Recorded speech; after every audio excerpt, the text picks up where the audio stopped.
Are you trying to establish your brand as a thought leader? Start a podcast, invite industry experts to be guests on your show, and watch your brand become the prime resource for decision makers in your industry. Learn more at sweetfishmedia.com. You're listening to B2B Growth, a daily podcast for B2B leaders. We've interviewed names you've probably heard before, like Gary Vaynerchuk and Simon Sinek, but you've probably never heard from the majority of our guests. That's because the bulk of our interviews aren't with professional speakers and authors. Most of our guests are in the trenches leading sales and marketing teams. They're implementing strategy. They're experimenting with tactics. They're building the fastest growing B2B companies in the world. My name is James Carberry. I'm the founder of Sweetfish Media, a podcast agency for B2B brands, and I'm also one of the co-hosts of this show. When we're not interviewing sales and marketing leaders, you'll hear stories from behind the scenes of our own business. We'll share the ups and downs of our journey as we attempt to take over the world. Just kidding. Well, maybe. Let's get into the show. Hey everybody, Logan with Sweetfish here. Before we get straight into today's interview, I wanted to let you know about another podcast you might enjoy. If you're a regular listener of this show, you'll probably really like the B2B Revenue Executive Experience with Chad Sanderson over at Value Selling Associates. Chad is a good friend of ours here at Sweetfish, a phenomenal podcast host. I really liked one of his older episodes from probably a year back with Todd Capone, the author of The Transparency Sale. Great conversation about leveraging honesty, transparency, and a value-added approach in B2B sales.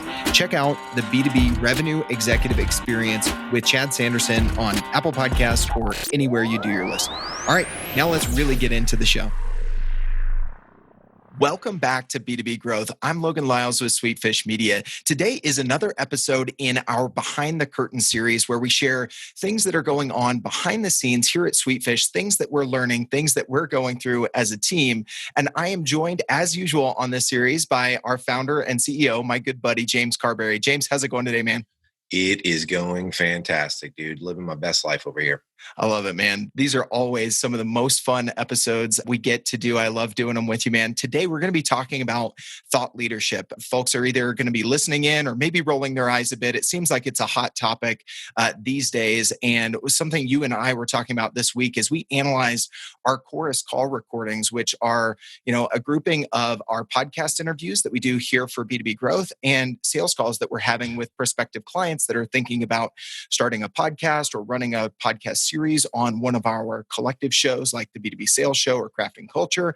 We noticed that thought leadership is coming up 40% of the time in all of these conversations that we're having on the podcast and offline with B2B marketers. So there are two things that I think are important when you talk about thought leadership to kind of get beyond the why. A lot of folks I'm talking to are wondering, what does thought leadership actually yield? And I know you've got some stats you want to share with folks today. And then, what to do about it. Let's start with some of the stats you were sharing with me, some research that LinkedIn did that speak to the impact of thought leadership when it comes to actual B2B purchase decisions.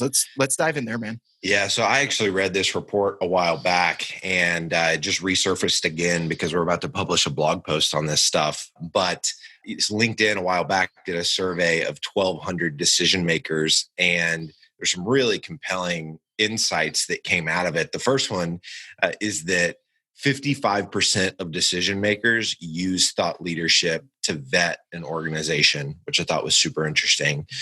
Almost half of C-suite executives gave their contact information away after reading thought leadership. So, you and I, Logan, are talking to people all the time that are very lead gen focused. Give me the email, give me the email, give me the email, give me the email. And to see that half of C-suite executives gave their contact information away after reading thought leadership, I think is a really compelling use case for why you should be creating it. But 61% of C-suite executives are willing to pay a premium because of a company's thought leadership. And then 60% of decision makers made a purchase they weren't considering before because of thought leadership. So I just think there's some really compelling data there that should, for those listening to this rolling their eyes thinking, oh God, thought leadership. which, honestly, I've done in the past. But it just comes up, as you said, 40% of our calls, thought leadership ends up coming up. So a lot of people are talking about it. A lot of people are thinking about it. Now we've got to figure out, how do we actually do it? Because as this LinkedIn survey shows, clearly it's mapping to revenue.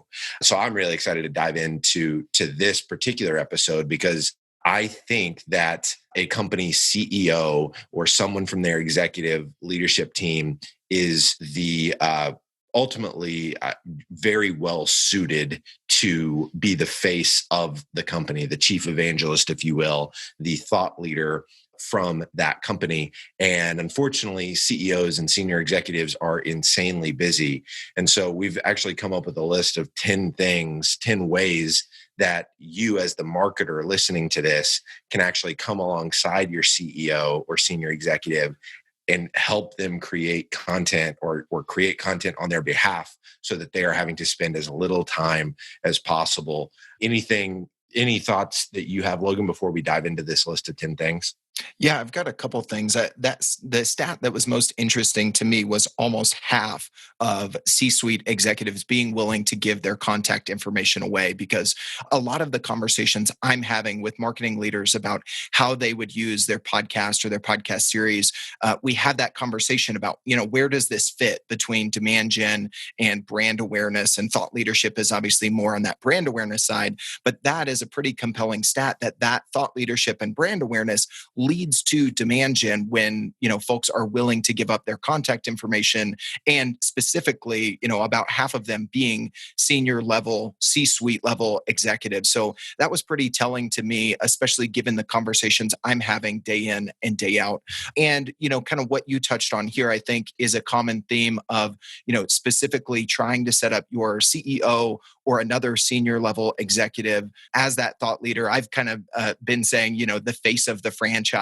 We see it, if you sell the sales and marketing, then maybe that person is one of the marketing leaders. We've seen that with Ethan Butte at BombBomb, the host of the Customer Experience podcast. We've seen that with other functional roles. When Chorus.ai joined us on the B2B sales show to run their series, it's their VP of sales, Joe Caprio. So sometimes it's not the CEO, but oftentimes, I talk to marketers that say, well, the CEO, has this industry clout. They're obviously going to stay with the company for a very, very long time. So it's kind of a safer move to kind of put your eggs in that basket of developing the thought leadership and that face of the franchise sort of scenario with the CEO. So with that being said, let's dive into these 10 different ways, strategies that you can use to develop the thought leadership of your CEO or another senior executive, depending on what makes sense for your market and your org. Yeah, so we're going to go over these, Logan, real quick. And then I'd actually like to do some additional episodes where we do a deep dive on some of these, because I think there's a lot to unpack with most of these, actually. But want to make this as helpful and valuable as I can. So just want to kind of give you a high level view of what these 10 tactics could be, or the 10 tactics that we've identified. And then you can stay tuned to the Behind the Curtains episode, or Behind the Curtains series moving forward, to make sure that you hear us unpack a few of these in later episodes. But the first one is original research. And you heard us reference the LinkedIn study earlier in this episode, where LinkedIn surveyed 1,200 decision makers. They asked them a very specific set of questions, and they were able to pull out specific insights. And there's just something about data and percentages that is a beautiful segue into thought leadership. So LinkedIn, of being the thought leader on thought leadership, makes a whole lot of sense based on what their platform is. Original research is just a really, really effective approach that your CEO doesn't not have to be involved in really at all. I mean, you can work with a company like Audience Audit. You can read blog posts from Andy Crestodina and learn how to do original research. You can get the survey respondents together. You, as the marketer, can figure out what questions you want to ask. And then if you're working with someone like Audience Audit, Susan Baer over at Audience Audit, she'll actually help you like see what insights are coming to the surface based on the data that you're getting in. She'll help you come up with the list of respondents. I think you need like 400 respondents for it to be statistically relevant. And she can help with all that stuff. But having those data points is huge. The second one is doing a podcast and featuring guests. This is something that we're obviously biased being in the business that we're in of producing podcasts for B2B companies, but we say it because this is how we've grown our own thought leadership and how we've grown our own business. So having your CEO, your senior executive, somebody from your team that has clout in the industry hosting a podcast featuring other practitioners in the space, those conversations are really easy to have, especially for a charismatic leader. And you as the marketer can help set them up with a little bit of, write a kind of a canned intro for them that they can use to intro each episode, give them a little bit of background on the guest, give them a couple questions to ask. And whether they're in their hotel room, on their way to the airport, you can do a podcast from anywhere. You can do it on your phone using certain call recording tools. And so it's a really flexible medium for your senior executive to be able to record content from wherever they are. You can do the prep work for them, and then you can handle all the post-production, whether you're working with a team like ours or you're doing that in-house. So that's the second one. So we've got original research, a podcast with guests. The third one is creating long-form written content.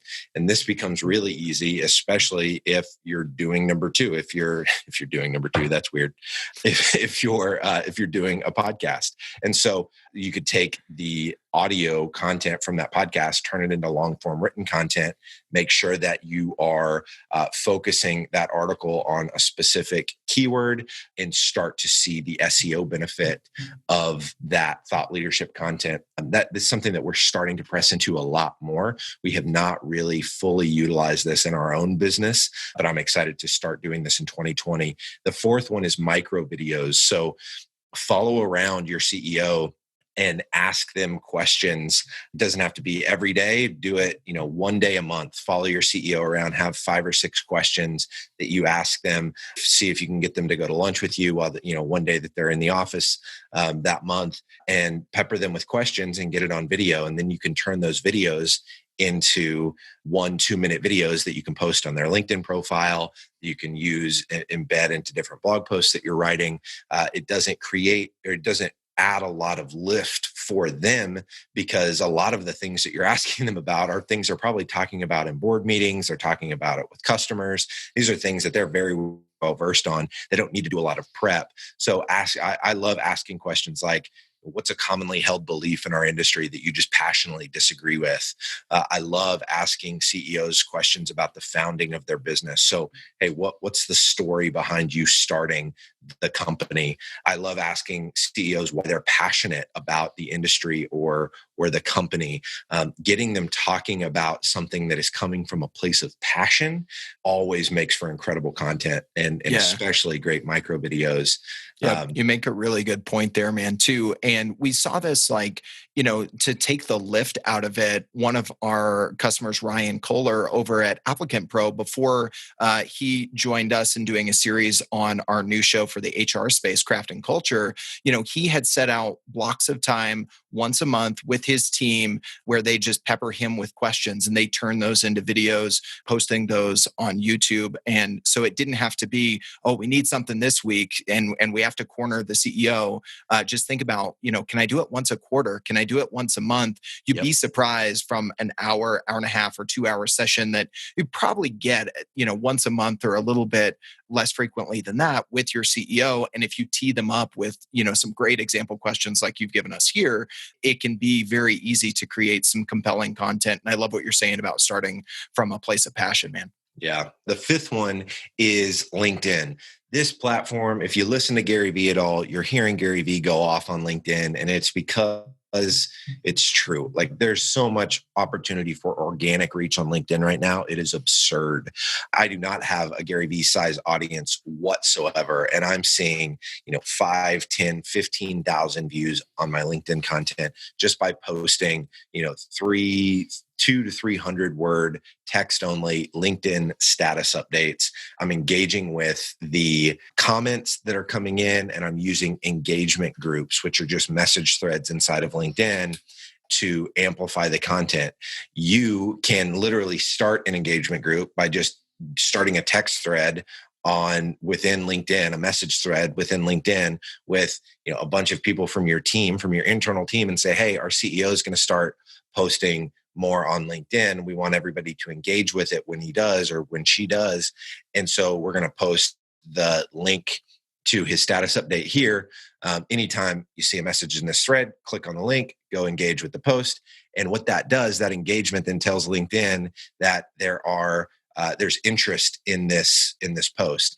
You obviously, the content can't suck because LinkedIn is smarter than that. But likely, if you're taking content from a passionate point of view or stand that your CEO is taking, it's going to be good content. And so it's going to do very well. The sixth one is to be a guest on multiple podcasts. This is something that our friend Tom Swab at Interview Valet has mastered, but becoming a guest on other podcasts is just a game changer, especially if you have your own podcast, because your CEO can talk about the podcast that they do while they're a podcast on other shows, and can grow your audience for the show that you guys do because of the quote unquote podcast tour that he or she goes on whenever they guest on other shows.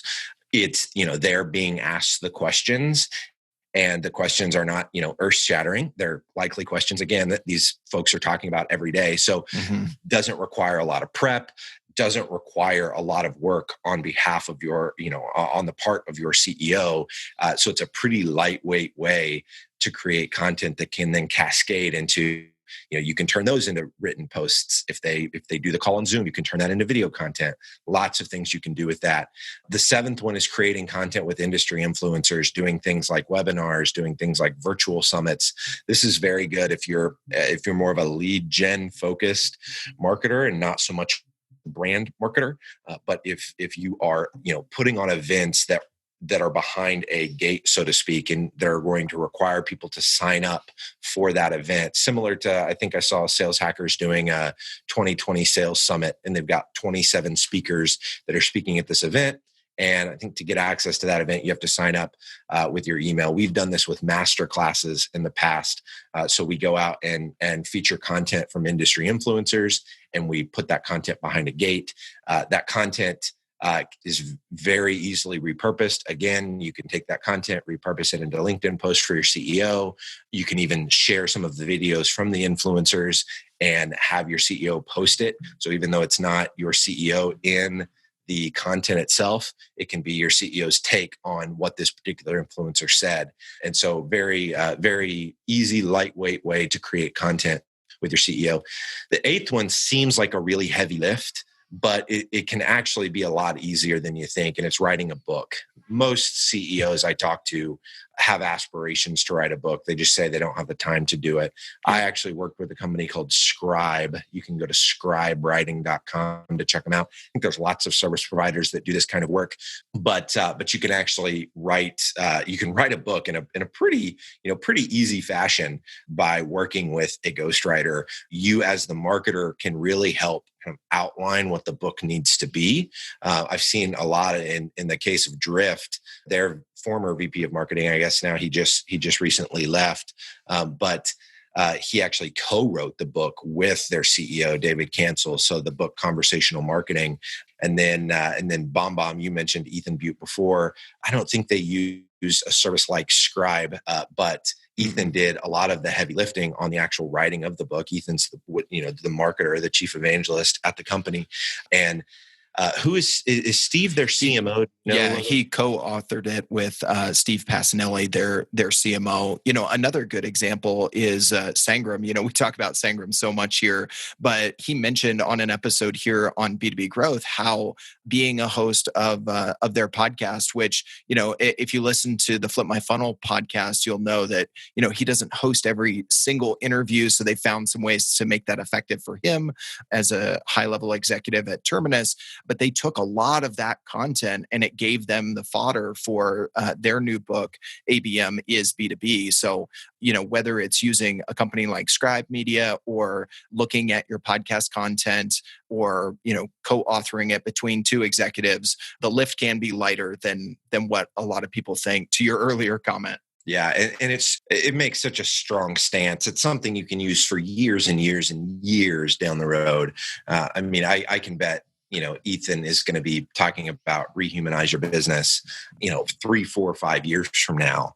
So it's a long lasting asset that I think is worth figuring out how to create. I'm about to launch my first book, Content-Based Networking, in middle of January. And so I'm really excited about that and the longevity that we're going to get out of that asset. The 9th one is speaking on stages. So there are guys like Pete Vargas that talk about how you can get on more stages. You can work with firms that help you get on to more stages. But getting your CEO onto more stages is likely something that they want to do anyway. You can help them come up with talk tracks for what their keynotes could be, what their sessions could be, specific, helping them kind of outline what the content could be. But this obviously, requires more lift on their part because they've got to travel, they've got to get on that stage. But those are likely opportunities that they want to do anyway. And if anything else, for their ego. But you can also get a lot of video footage. You can turn that video footage then into written content. So again, we're just talking about content as this flywheel principle where you're creating it in one place and then be able to turn it into a variety of different pieces of content. Speaking on stage is definitely one way to do that. And the last one I'll talk about here is contributing for a large publication. I've written content for entrepreneur.com, for Business Insider, for Huffington Post, and doing those things, whether you work with a PR firm to do it or you build relationships with editors yourself, and then start to pitch articles that you think will be helpful for that audience of that publication. It's a tougher route. Your CEO actually doesn't need to be involved at all. You can do all of that legwork, and you can even ghostwrite the content that ends up getting published on those publications. But I still get comments every day, almost every day, about content that I've written for these larger publications. They obviously have massive reach, and it's a huge credibility piece to be able to, for you as a marketer, to be able to leverage the content your CEO creates on those big platforms. Yep. And your sales team can use that as sales enablement material. Yep, absolutely. You've been able to use a lot of that. That's exactly where I was going to go, man. Like, a lot of people know that, I'm not only a co-host of the show, but I head up sales for Sweetfish here. And I think I sent you an email the other day when, a new lead came inbound on our site, and they were like, "Oh, we found you via your CEO's entrepreneur article." So 1, it led to lead gen. 2, the credibility, as you mentioned, on the topic. I think it was the one that you wrote about how to get thousands of views on your LinkedIn content, unpacking some of the best practices, we've done there. And then I use that regularly, as you said, as sales enablement, because it unpacks some of the things that we do on LinkedIn for our customers. So being able to say, like, our CEO wrote an article for Entrepreneur on this, and this is what we're going to execute for you. Like, it just, levels up the conversation so much, as opposed to me as the salesperson just saying, yeah, we can create really good LinkedIn content for you. Yeah, exactly. So those are the 10 things. We actually went into more detail. I went into more detail on each of those than I think I originally planned to. So stay tuned for future episodes. If there's one of those that you're interested in learning more about, definitely shoot Logan or I an email, Logan@sweetfishmedia.com, James@sweetfishmedia.com. Connect with us on Instagram. Yours is I am Logan Lyles. Is that right, Logan? Yeah, man. So I'm at James Carberry, at I am Logan Lyles. Connect with us there. You can connect with us via email, whatever's easier for you. We'd love to hear from you. We always love getting feedback on these episodes. If there was one of these 10 that stood out and you want us to do a little bit more of a deep dive on it, let us know. But thank you so much for listening. Logan, I love our time and love getting to do this, man. Another great episode, man. I love doing these chats on the Behind the Curtain series. Thank you, everyone, so much for listening. We totally get it. We publish a ton of content on this podcast, and it can be a lot to keep up with. That's why we've started the B2B Growth Big 3. a no-fluff email that boils down our 3 biggest takeaways from an entire week of episodes. Sign up today at sweetfishmedia.com/big3. That's sweetfishmedia.com/big3.